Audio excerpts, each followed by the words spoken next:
Work done here, right? It's about 20 minutes after 7.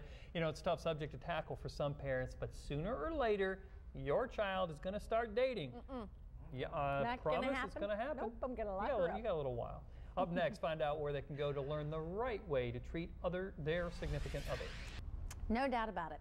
Dating changes everything for men and women, no matter what their age. But kids just starting to go out together need to know how to handle themselves properly. John Webster and Cody Mummau are here to tell us more about the Song of Solomon Conference and how parents can get involved. Good morning. Good morning. Good morning. This is truly a good subject, especially for people who have, kids that are just approaching dating age, or who, might already be there but need a little guidance. Oh, yeah.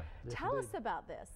Well, it's definitely one of those subjects that as soon as it's brought up, everybody in the room starts to smile, and parents say, no, not yet, not my kids. But it is definitely a necessary subject to talk about, and it needs to be talked about a lot, because if parents don't talk about it, youth pastors and concerned adults, kids are going to find out and learn from sources we might rather than not to. Right.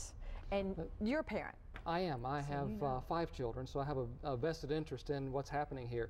But our culture is giving our kids a barrage of misinformation on this subject, and we are attempting here to give out information from the engineer himself, God himself, who formulated these male-female relationships.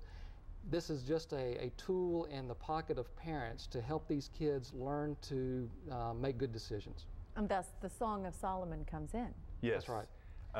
It's interesting. Part of the Bible back in when it was written was off limits to kids that were under the age of 13. It's like a PG-13 book, and we won't go through the entire book. But for the Song of Solomon for teens, we actually cover the first part of the Song of Solomon, deal with the art of attraction and the development of relationships, and then purity and the importance of that, rather than just locking down rules. But what are the reasons for that kind of stuff, and important stuff for our kids to hear.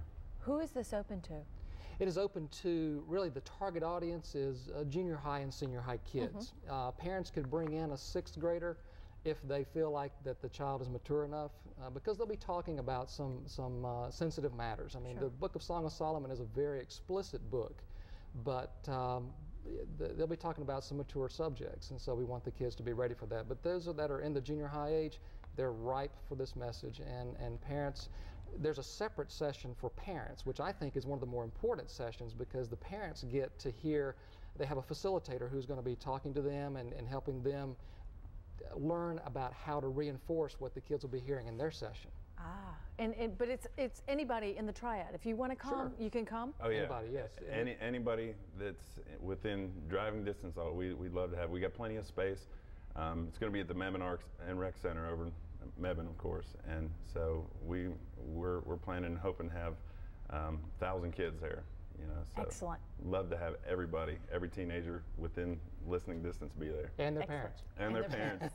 Parents are they're a big component of this, for certain. Definitely. Well, the Song of Solomon Conference is Saturday, October 4th at the Mebane Arts and Community Center, but early registration ends this Saturday, so try to register, please, if you can. For more information about the event, you can check out the Song of Solomon's website. We put a link to it on our website, myfoxwghp.com. Gentlemen, thanks for coming in. Thank you so much. We appreciate it. We'll be right back. This portion of the